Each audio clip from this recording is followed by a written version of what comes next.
everybody is pissed in the WNBA at the fact that Caitlin Clark is famous and is making them all richer. You want to talk about a zero-sum mentality? That right there is a massive zero-sum mentality. Truly insane. The WNBA All-Star game is a contradiction in terms. As Shane Gillis pointed out, there are no stars in the WNBA basically outside of Caitlin Clark. That's just the reality of the situation. Anyway, both sides of the WNBA All-Star game decided to walk out on courts reading with shirts reading "Pay us what you owe us." Now, my friend Matt Walsh made the claim that the number there is zero. So, brave move to call for a zero pay. But you could make a credible case, really, seriously, you could make a credible case that the ladies ought to be paid a little bit more. The credible case is basically that the collective bargaining agreement between the NBA and NBA players means NBA players pull down about half of the gross revenue of the league. And in the WNBA, the players pull down about 9% of the gross revenue of the league. Now, the other side of that argument is the WNBA makes zero money and loses money every single year, all the time. And legitimately, the only person in the WNBA who's driving ratings is Caitlin Clark. Now, this is the part that's really funny. Okay, forget about the equal pay argument or pay us what we're worth. Okay, you're worth what the market will pay you. If you think that you are irreplaceable in the WNBA, you got another thing coming. They could bring in all the scrubs tomorrow for every player except for Caitlin Clark, and no one would notice. There's no such thing, really, in the WNBA, just on a marketing level, as a below replacement value.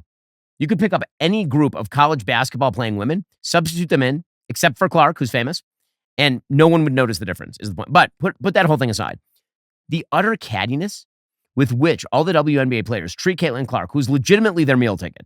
The only reason anyone cares about the WNBA is because Caitlin Clark is in it. And the just disdain they all have for Caitlin Clark is astonishing. So there is apparently a human named Kelsey Plum. I was unaware of Kelsey Plum. I would not know her from Professor Plum with the wrench in the conservatory. I have no idea who she is because, I watch actual sports, not the WNBA. In any case, she sounded off about these t-shirts. And then she got mad at Caitlin Clark for wearing the t-shirt. Caitlin Clark wore the t-shirt she wanted her to wear, but she's mad and a little bit snippy about it.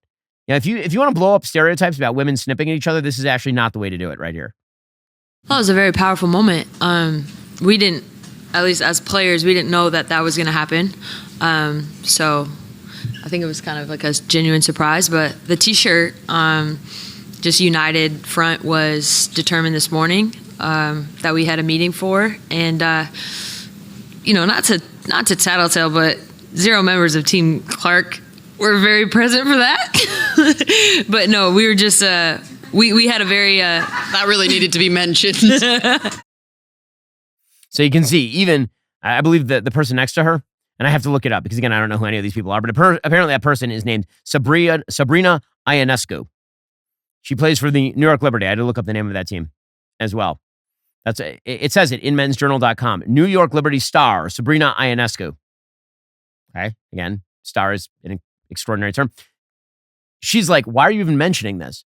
And the answer is because everybody is pissed in the WNBA at the fact that Caitlin Clark is famous and is making them all richer. And you want to talk about a zero-sum mentality? That right there is a massive zero-sum mentality. Truly insane. She is making you your money. That is what Caitlin Clark is doing. So continue along these lines, ladies. Continue trying to basically body check Caitlin Clark every time she comes onto the court like it's a hockey game and see how that works out for you. We'll get to more on this in a moment. First, let's talk about poison in the water. The stuff that doesn't go away. Toxic industrial waste leaches into the water supply, leaving PFAS in your water. These are called forever chemicals because once they're in the water, they just stay there. They don't break down. Up to 95 million Americans have PFAS in their drinking water, and they've been linked to all sorts of issues: cancer, hormonal effects, developmental issues in kids. I'm a parent of 4 kids. My wife and I, we don't take risks. That's why we purify our water with the best filtration system on the market. It's called Cove Pure. Not only is it third-party tested to remove over 99% of PFAS, but Cove Pure also removes heavy metals, nitrates, microplastics, and hundreds of other contaminants. You think bottled water is a good alternative? Not really. Researchers discovered 38% of U.S. bottled water samples had PFAS in them. Plus, bottles are full of microplastics, obviously. What I love most about Cove Pure, it gives you water at whatever temperature you want, instantly. Hot, cold, warm. You press a button, tastes great. We use Cove Pure in our office. It makes a gigantic difference. Clean water is one of the best investments you can make for yourself and your family. And because we partnered with them, they're giving you $200 off if you use my link in the description box, covepure.com/Shapiro. Meanwhile, the culture wars continue. So Stephen Colbert was fired last week, kind of in delayed fashion, right? He still has 10 months until his show is out. And everyone's like, why is he getting fired? Stephen Colbert. I don't say everybody, really. And in fact, very few people outside Stephen Colbert's immediate family were deeply worried about him being fired because it turns out that he has very low ratings and his show loses $40 million a year. $40 million a year. And by the way, it is also worth noting that David Ellison, who's taking over the network, may not want a propagandist for wild left-wing crap on his network. And he has every rationale and capacity to simply say, I don't like Stephen Colbert and I don't want him here. All of that is fine. The left is choosing to see this as an authoritarian moment. Oh my God, Donald Trump doesn't like Stephen Colbert, did you know? And that's why Stephen Colbert was fired. Or maybe the current management doesn't like Stephen Colbert. The audience doesn't like him all that much. Certainly the budget doesn't like him very much. And that's why he's gone. But members of the media are like, no. Our democracy is at risk unless Stephen Colbert can be paid $20 million a year to draw flies. Here is Charlemagne the God making the case that this is authoritarian.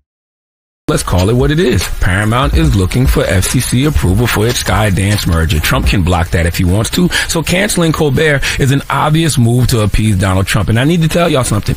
If you don't think we are under a regime with an authoritarian strategy, then you are bugging. This is textbook authoritarian rule. Target your critic, centralize power in a few hands, intimidate through punishment or removal.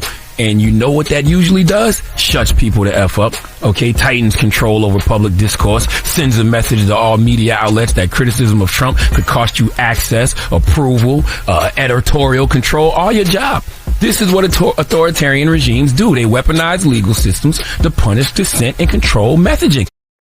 That guy makes like $3 million a year to criticize President Trump as an authoritarian in what is a very free country. Hey, are you safe unless Stephen Colbert can make $15 million a year for a failing night show? Are you really safe? How do you feel in America?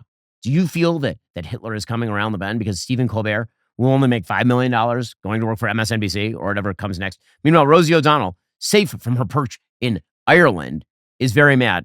Again, I'm never going to let go of the fact. It's just a fact of life. The Michael Moore singularity is real. The older and more liberal you get, the more you look like Michael Moore, male or female. That's just the way that it works. Here's Rosie O'Donnell.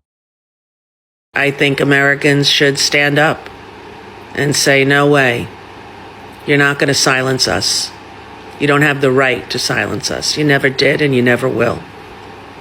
We, the people, have the right to speak up against atrocities which are happening on a daily basis.